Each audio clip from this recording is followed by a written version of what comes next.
예, 수요일에 정치사부님, 장윤선 정치전문기자 나오셨어요. 안녕하세요. 네, 안녕하세요. 예. 예, 오늘 네. 일단 먼저 좀 예고를 하자면은 네. 얘기할 게 너무 많은데 시간이 많지 않아서 예. 우리 유튜브 조금만 뒤에 더 얘기하는 걸로. 좋아요.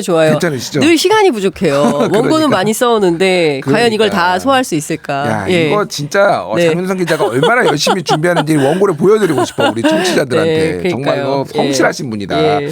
자, 먼저 어제 이제 최혜병 그 특검법 부결에 대한 사안 좀 설명을 좀 들어야 될 것 같은데. 네.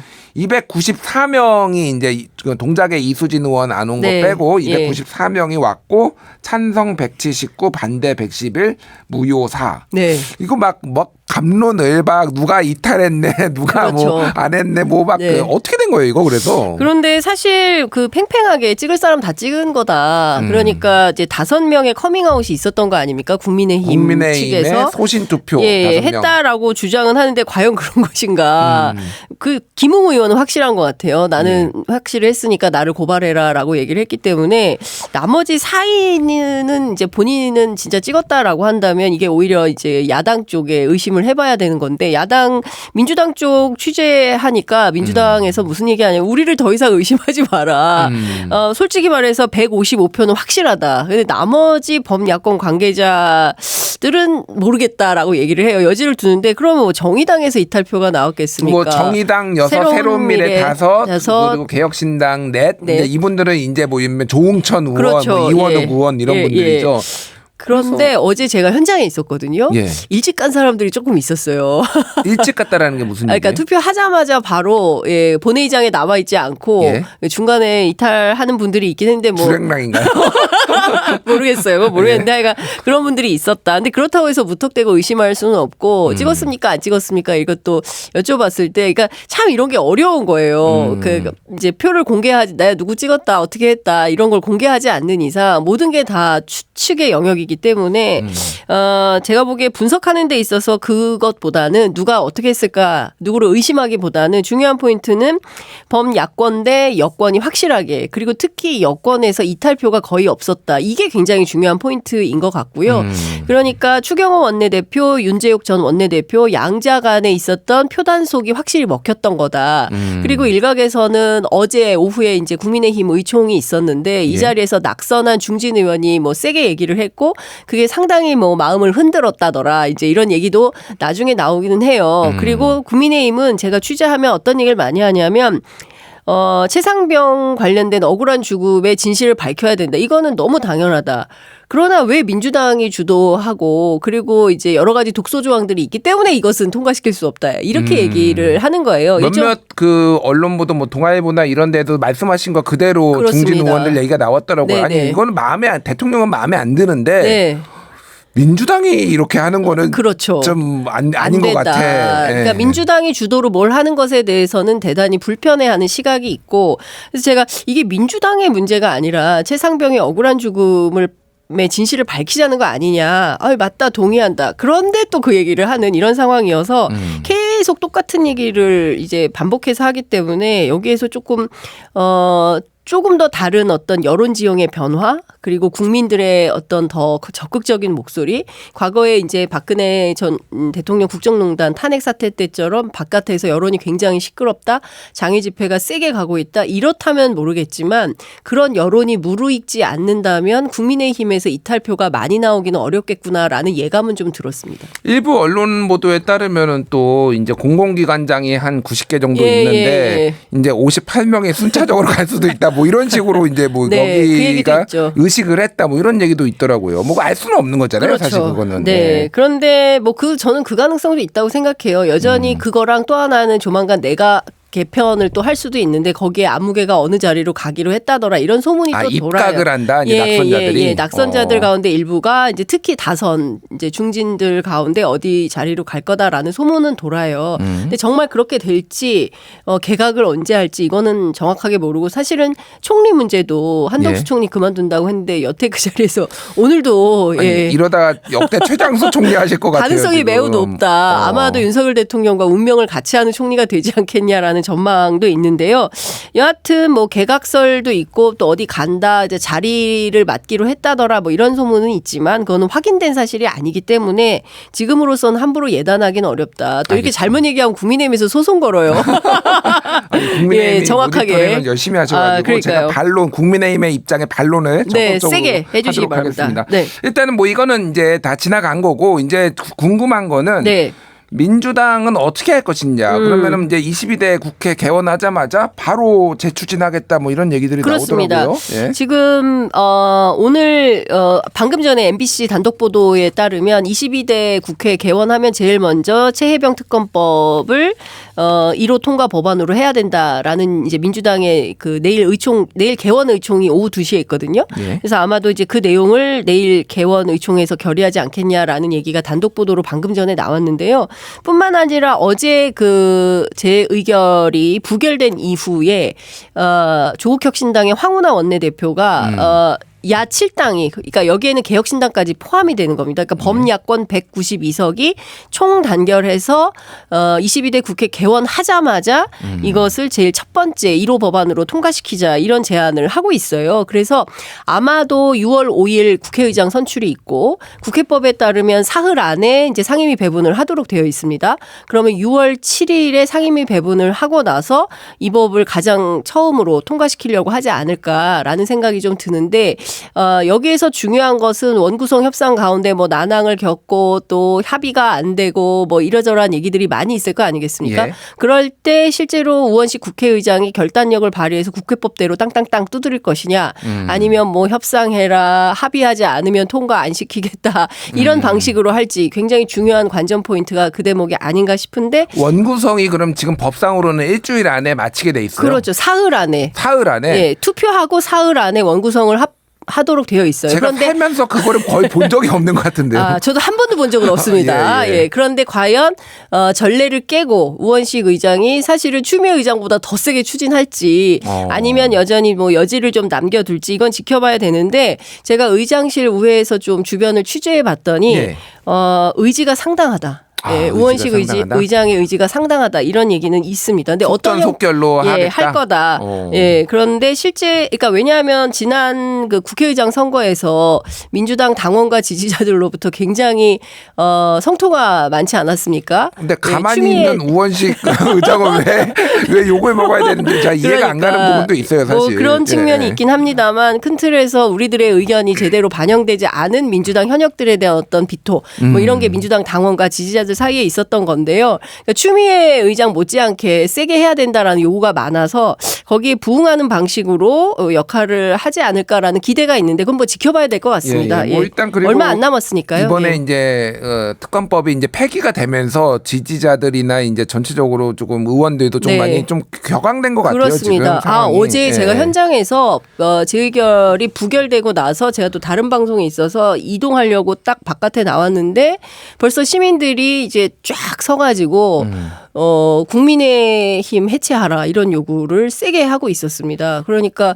벌써 이번 주 토요일 날 또 집회하거든요. 예, 그 자리에 민주당이 전부 다 나간다는 거고 야육당 아마 다 갈 것 같은데 장외 집회가 매주 있지 않을까라는 생각을 좀 해봅니다. 어저께 뭐 해병대 그 이제 전우들이라고 하시는 퇴역하신 분들 그분들은 이제 뭐 좀 센 얘기라서 그런데 이미 언론 보도가 나왔으니까 참수 작전을 펼치겠다. 윤석열 정권의 뭐 참수 그분데 그 중에 한 분은 예전에 제가 알기로는 뭐 정치권에 계셨던 분도 있었던 것 같은데 정확하게 모르겠습니다. 어쨌든 그 군대 용어인 거죠. 해병대에서 작전할 때 해병대 쓰는 작전인데 그 정도로 약간 그 격앙되신 분들도 꽤 있더라고요. 어제 아마 끝나자마자 국민의힘 당사로 달려갑시다 해서 해병대 전후회 중심으로 해가지고 해병대 전국연대죠. 중심으로 해서 아마 간 걸로 알고 있고 군인권센터 등은 아마 참여하지 않는 걸로 알고 있습니다. 그러니까 해병대들이 상당히 격앙이 돼 있는 것은 사실인 것 같습니다. 알겠습니다. 자 이제 조금 연관되지만 다른 이슈로 넘어갈게요. 지금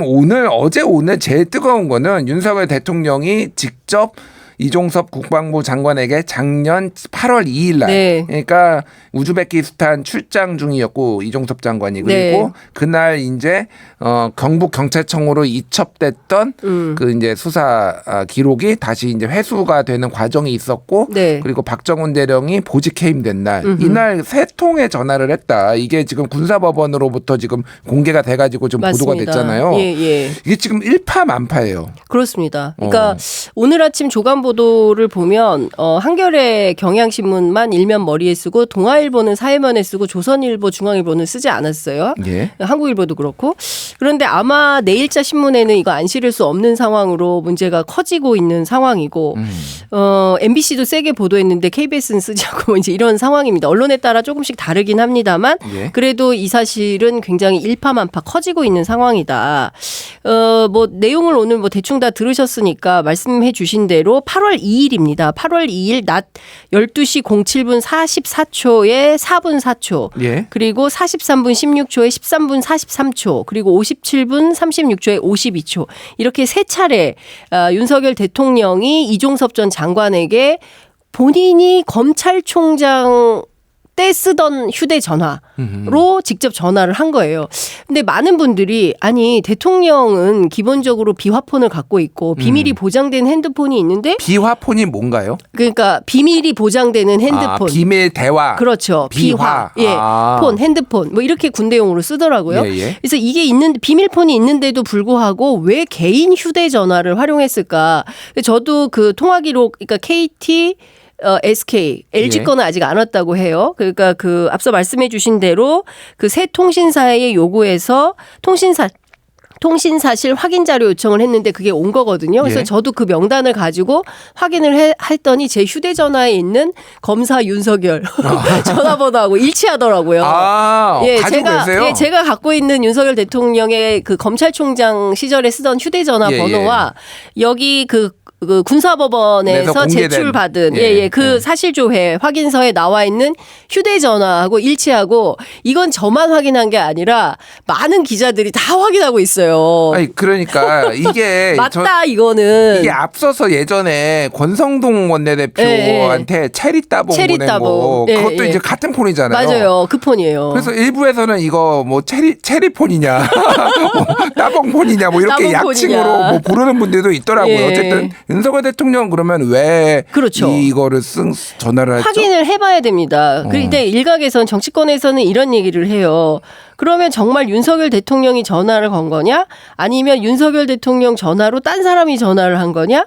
혹시 딴 사람이 했다면 그 사람은 누구냐? 그리고 이게 잘 기억을 저희가 이제 복기를 해보면 윤 대통령 휴가 중이었어요. 예. 그 윤 대통령이 8월 2일 날 그 잼버리 개영식 하고 해군 부대에서 1박 2일 하고 그 다음에 저도로 간 그 휴가 일정이 있었거든요. 휴가 중이었군요. 휴가 중에 통화를 했는데 휴가 중이어서 업무폰을 안 가져갔나? 이런 의심을 하기도 하는데 구체적으로 왜 개인 휴대전화로 이종섭 전 장관에게 직접 전화를 그것도 3번 그리고 8월 8일 오전 7시 55분에 33초가 한 번 더 합니다. 이 휴대전화로. 8월 8일이면은 이날이 8월 2일이었으니까 6일 뒤에 한 번 그렇죠. 더 한 거죠. 엿새 뒤에 또 했는데 이날은 뭐냐면 국방부 조사본부에 이 사건 재검토해라라고 지시가 결정되기 하루 전날이에요. 그러니까 이날도 왜 했는지 굉장히 중요한 거고 앞서 말씀드린 8월 2일 이 통화에서는 어떤 날이었냐면 8월 2일이 굉장히 중요한 날인 게 박정훈 단장 전 수사단장이 이 사건 경북경찰청에 반드시 이첩해서 민간에서 조사토록 해야 됩니다. 라고 해서 이첩 보류 명령을 내렸음에도 불구하고 이첩을 강행했던 날이에요. 그런데 그날 공교롭게도 12시 45분 그러니까 대통령이 12시 7분에 4분 4초간 이종섭 장관하고 통화하고 12시 45분에는 김계환 사령관이 박정훈 전 수사단장을 불러서 보직해임을 통보하고 자 지금부터 보직해임이다. 앞으로 많이 힘들 거다. 이렇게 통보한 시각이기도 합니다. 그래서 어떤 얘기가 나오냐면 지금 이 사건의 고비마다 대통령의 어떤 지침이나 지시가 있었던 것은 아닌가? 라는 차원에서 이것도 사실 확인이 필요하다. 그러니까 중요한 것은 보면 우리가 지금까지 알고 있었던 것은 02800으로 시작되는 전화가 7월 31일 날 대통령실로부터 이종섭 장관에게 왔었다. 7월 31일은 대통령이 경로설. 경로했다라고 그렇죠. 이제 알려진 그날 그렇죠. 오전에 11시쯤에 이제 안보실하고 맞습니다. 회의했던 그날이죠. 예, 대수비가 있던 날이었습니다. 그리고 나서 8월 2일이에요. 그런데 잘 생각해 보면 또 중요한 포인트 중에 하나가 이날 지난번 기자회견 때 윤석열 대통령이 무슨 얘기를 했냐면 내가 VIP 경로설에 대해서 기자가 묻지 않았습니까? 그랬을 때 뭐라 그랬냐면 질책성 당부를 했다 이런 표현을 했어요. 예. 그러니까 왜 그게 살아있는 사람도 아니고 돌아가신 분의 시신을 이렇게 하는데 이렇게까지 했어야 됐냐라고 질책성 당부를 했다고 했는데 그러면 최혜병이 사망한 날은 7월 19일이었고 예. 군에서 최종 사망 통보를 낸 게 7월 20일이었어요. 그러면 이 사건에 대해서 질책을 하려면 최소한 7월 19일 또는 7월 20일 날 질책성 당부가 있어야 됩니다. 그렇죠. 아니, 최소한 7월 21일까지 하루 늦춘다 하더라도. 예. 그런데 7월 31일부터 8월 2일 8월 8일에 대통령 전화가 있었던 거예요. 그러면 사건 난 지가 언젠데 한 2, 3주 후에 질책했다는 건데 이거는 사건에 맞지 않잖아요. 아니 근데 뭐 뒤늦게 이거 그러니까 워낙 업무가 많으시니까 대통령께서 그래서 뒤늦게 이 문제에 좀 관심을 갖고 있다가 어떻게 이런 식으로 할 수가 있어라고 해서 좀 경로하고 질책할 수도 있는 거 아닌가? 제가 이제 여러 가지 가능성에 대해서 다 진짜 좀 윤석열 대통령 편에서 얘기하시는 그런데 그렇게 이해하기에는 조금 어려운 점이 있는 게 당시 잘 기억해 보시면 정말 모든 도하 언론에 대서특필이 됐었고요. 해병대에서 장례식을 엄수해서 대대적으로 언론 보도가 났었던 그런 사건인데 이 사건을 대통령이 전혀 알지 못했다라고 한다면 그거는 납득하기가 어려운 것이죠. 그래서 제가 지금 종합해서 좀 길게 말씀을 드렸는데 종합하자면 왜 대통령이 개인 폰을 썼나 그리고 4차례 통화한 내용이 뭔가 왜 이렇게 개인 휴대전화로 장관하고 통화를 한 건가 그리고 지난번 기자회견에서 그 질책성 당부를 했다고 했는데 왜 이렇게 한 건가에 대한 것들을 확인이 필요한데 오늘 대통령실에서 입장 이거 중요해요. 입장 중요해요. 예. 입장이 나와야 되는데 예.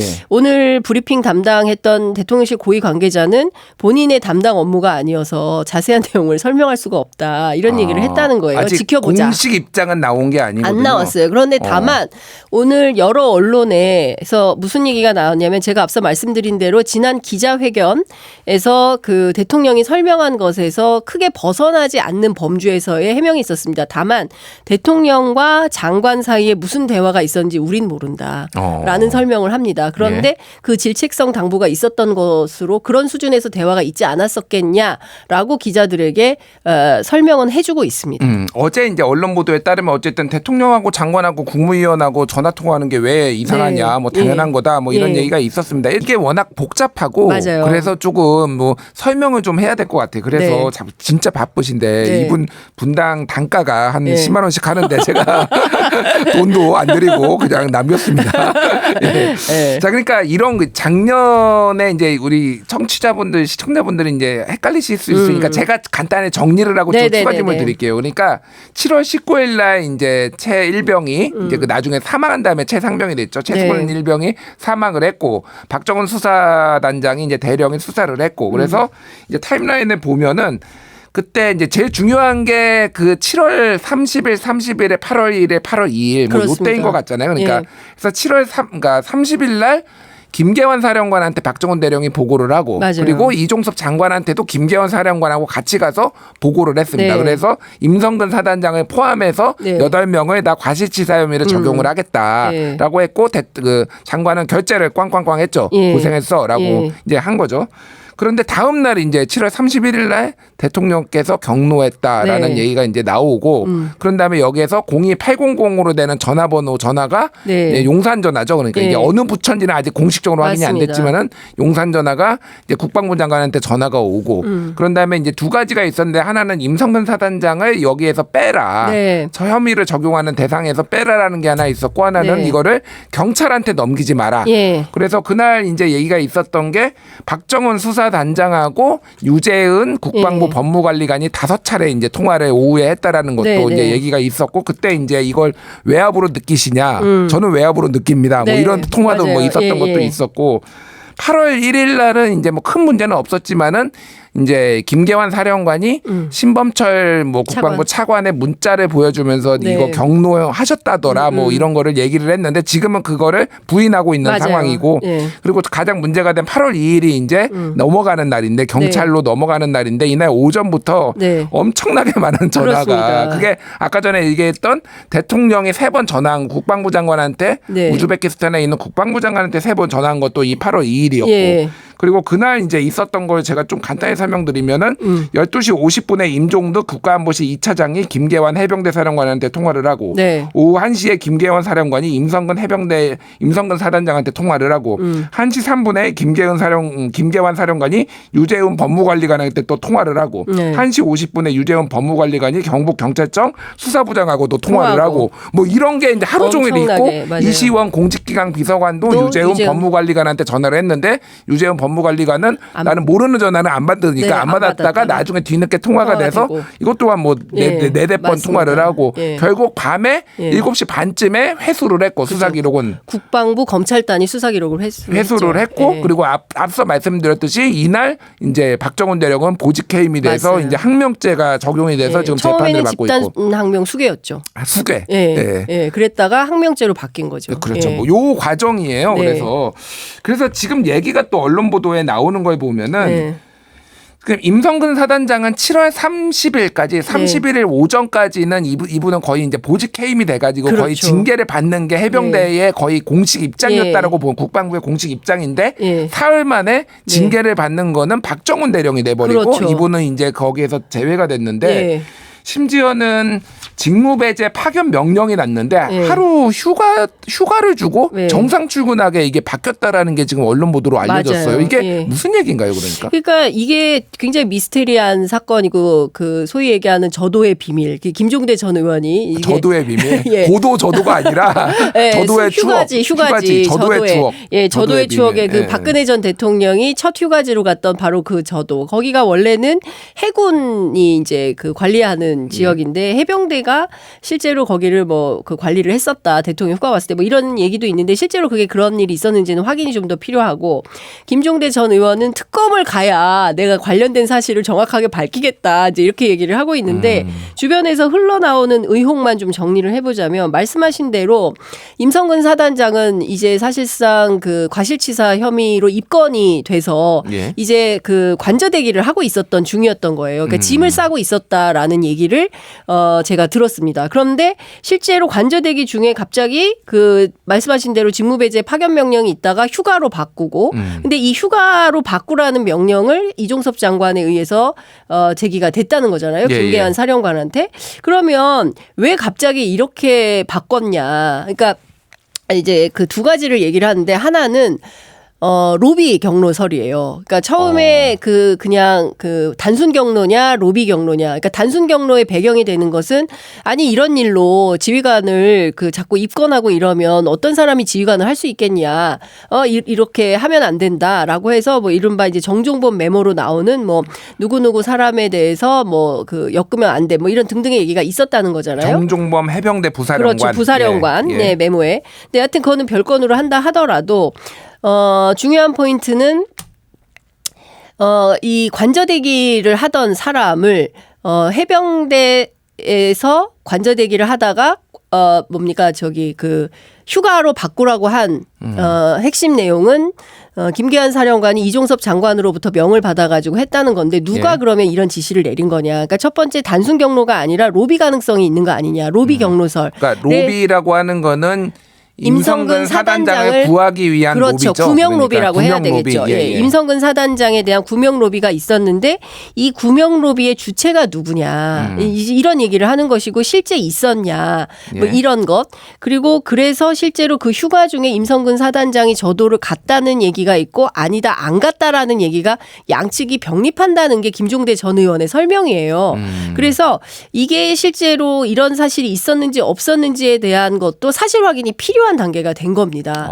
예, 그러니까 지금 앞서 제가 쭉 설명드린 대로 대통령이 직접 등장을 했단 말이에요. 그리고 네. 고비고비마다 실제로 대통령이 개입한 사실이 있는지 없는지 이것도 확인을 좀 해봐야 되는. 그러니까 의혹이 더 증폭되는 상황이 됐다. 네. 물론 공수처가 수사를 하고 있지만 공수처 수사와 별도로 뭐 기소 여부나 이런 것들을 결정하기 위해서는 사실상 특검으로 가지 않는 한 진실규명이 어려운 것 아니냐라는 얘기가 나오고 있는 것이고 오늘 민주당에서는 어떤 얘기가 나오냐면 공수처 수사 외압. 이것도 사실상 특검법에 포함이 되어야 된다. 공수처 수사 외압이 어떤 건가요? 그러니까 저도 내일 그 개원의총에서 어떤 얘기가 나올지 그걸 좀 지켜봐야 될 것 같은데 민주당에서는 그 단서도 혹시 갖고 있는 것은 아닌가 오늘 보도에 따르면 말이죠. 예. 그래서 실제로 공수처 수사 과정에서 어떤 외압이 있었던 것인지 뭐 그런 게 확보된 게 있어서 민주당이 그런 주장을 하는 것인지 그거는 보도만 나왔기 때문에 내일 민주당 관계자들로부터 조금 더 사실관계 확인이 좀 필요해 보입니다. 그러니까 뭐 이런 거는 이제 뭐 언론 보도나 이쪽에서 나온 게 그러니까 최근에 이 공수처 수사와 관련해서 언론이 적극적으로 많이 보도를 네. 하는 게 공수처 검사들이 지금 피의 사실 유출하는 거 아니냐라고 네. 윗선에서 조금 문제 제기를 하거나 좀 불편해했다 뭐 이런 네. 것까지는 나왔는데 그게 네. 다른 차원의 외압이 있는지 여부는 저는 아직 못 들어봐가지고. 네, 저도 못 들어봤는데 오늘 보도가 단독 보도로 MBC인가 어디서 나온 것 같아요. 그래서 어떤 내용인지 좀 확인을 해봐야 되겠다라는 생각이 좀 들고요. 예. 그런데 이 피의 사실 공표에 관련해서는 사실 검찰을 얘기하기가 좀 어렵죠. 과거에 그런 수사 관행들이 많이 있어서 소위 얘기하는 뭐 1차장, 2차장, 3차장 티타임을 없애야 된다 해서 조국 혁신당의 조국 대표가 장관, 법무부 장관 시절에 티타임을 없앴지 않았습니까? 네. 근데 한동훈 장관이 오면서 다시 그걸 부활을 해가지고 지금 사실상 그게 그대로 특히 이재명 대표 수사 관련해서는 얼마나 많은 내용들이 나왔었습니까? 네. 그래서 그런 방식의 언론 플레이에 대해서 문제 제기가 많았는데 그걸 가지고 윗선에 불만이 있다고 한다면 이것도 별건으로 따져볼 일이다 이런 생각이 좀 듭니다. 이 피의 사실 이게 참 네. 그때 달라요. 이게 무슨 뭐 진보 보수 뭐 이런 것도 아니고 그렇죠. 그러니까 정권마다 그리고 뭐 이제 검찰이 예. 본인의 유불리에 따라서 그렇죠. 실패하면 성공하면 단독 실패하면은 불법 아닙니까? 뭐 이런 얘기가 있을 정도로 네. 참 논란이 있는 것 같습니다. 근데 특히 이제 말씀하신 그 임성근 사단장의 휴가 문제와 관련해서는 아마도 이것은 특검의 수사 대상이 될 수밖에 없겠다. 누군가가 왜 이런 일종의 이제 봐주기 의혹 같은 게 있는 것이죠. 예, 그러니까 정확하게는 이제 언론들이 이제 그 이종석 국방부 장관의 군사 보좌관이던 박진희의 네. 이제 통화 내역을 입수를 했는데 박진희가 이제 해병대 부사령관한테 전화를 해가지고 하루는 휴가는 하루 내일부터 정상 출근 네. 이렇게 하라고 거의 사실상 지시를 했다라는 거니 이게 왜 이렇게 바뀌었냐 네. 그거가 이제 수사 대상에 들어가야 된다 이렇게 말씀하신 것 같고 네. 자 오늘 그 거부권 네. 5개 중에 4개 대통령께서 하셨어요. 그러니까 세월호 참사 특별 그 참사 피해 지원법 개정안 예. 요거는 통과가 됐고 예. 민주화 유공법, 농업 회의 소법, 한우 산업 지원법 뭐 이런 게 그러니까 지금 거부권을 지금 대통령이 행사한 게 10건에서 14건이 된 거죠. 14건이 된 거죠. 예. 그러니까 정확하게 이제 제2요구. 네, 제2요구를 한 거죠. 그 일사천리로 제2요구를 했습니다. 어제 하고 오늘 바로 이렇게 된 거거든요. 그러니까 어제 민주당에서 국회가 네. 21대가 끝나기 때문에 이거를 재의결을 할 수가 없는 상황이잖아요. 그렇죠. 그러니까 그냥 이거는 끝나버리는 거죠. 그렇습니다. 그러니까 폐기되는 거죠. 예, 폐기될 수밖에 없는 거고요. 저는 다른 법안들은 뭐 모르겠지만 그래도 전세 사기 피해자 특별법을 이렇게 거부권 행사를 하는 것에 대해서 정말 박절하고 매정하다라는 생각이 좀 듭니다. 사실 전세 사기 피해 대체로 2030 청년층이 많았고요. 예. 사실 살던 그 생존의 터전이 사라지게 된 경우기 때문에 스스로 좀 생을 저버린 분들도 꽤 많았지 않습니까? 예. 그러면 이것은 이게 뭐 여의 문제도 아니고 야의 문제도 아니고 특히 뭐 민주당에게 유리한 법안이라고 할 수도 없는 거 아니겠습니까?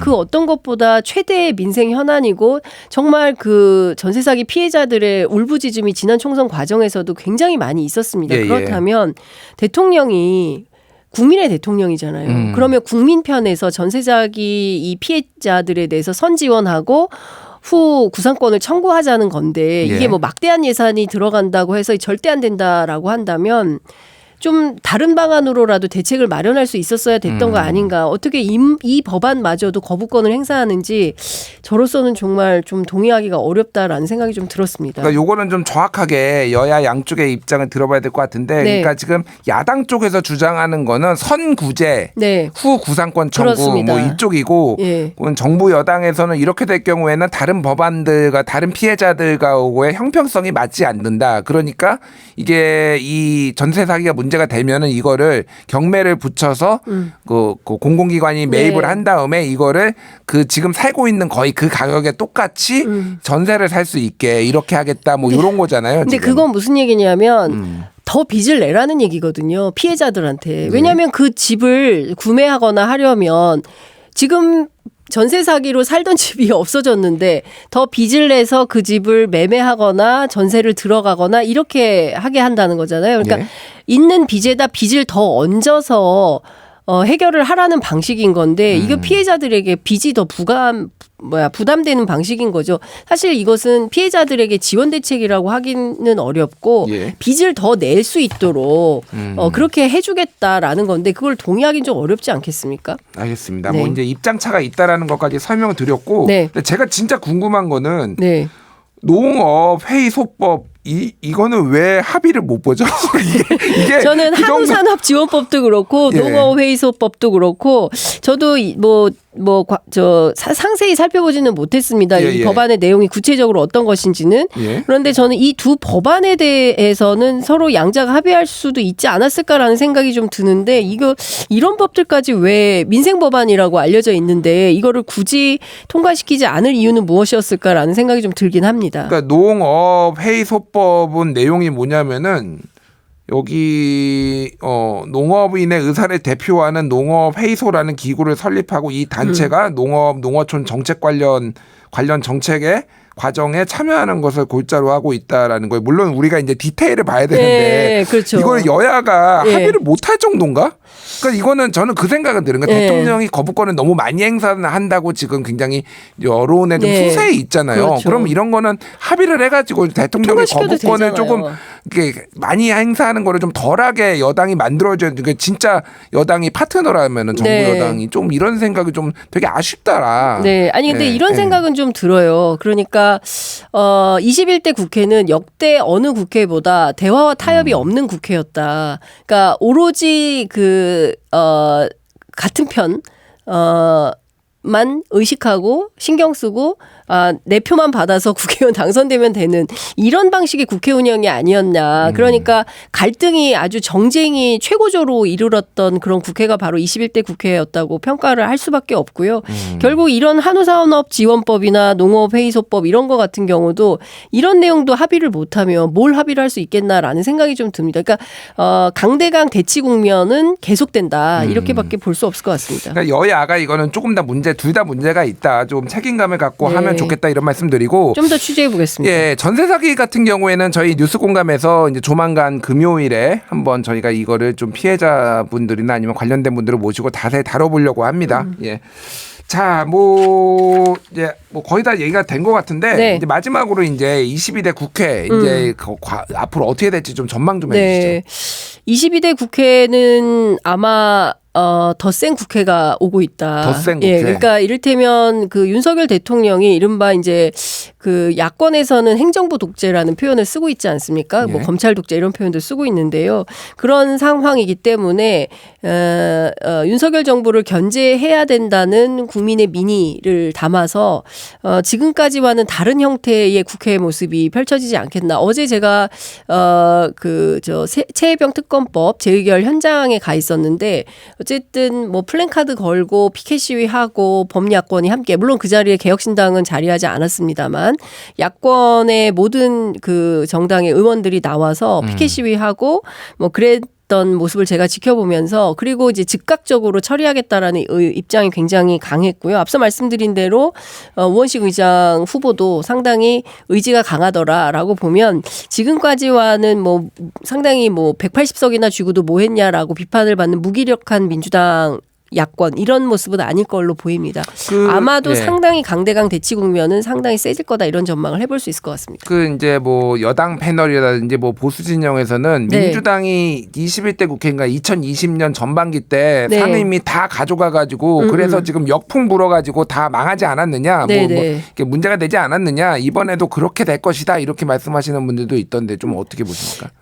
뭐 상황은 비슷할 것 같아요. 21대 국회 초반에 전반기 국회 때도 사실상 민주당이 전체 그 상임위를 가져가고 뭐 이렇게 그러니까 이런 운영을 했는데 이게 김종인 그때 비대위원장이 야 쟤들 다 가져가라고 그래라 이렇게 지들 후회할 거다 이렇게 돼가지고 뭐 하여간 뭐 그런 상황이 있었어요. 네네네. 근데 이번에도 아마 이제 그럴 수도 있는데 그렇게까지는 안 될 것 같고요. 11대 7 정도 얘기가 나와요. 그러니까 민주당이 11개, 국민의힘이 7개. 근데 이런 협상 과정이 먹히면 모르겠는데 만약에 추경호 원내대표가 이런 협상 안 하겠다라고 하면 앞서 말씀하신 대로 21대 전반기 국회처럼 그렇게 될 수도 있겠죠.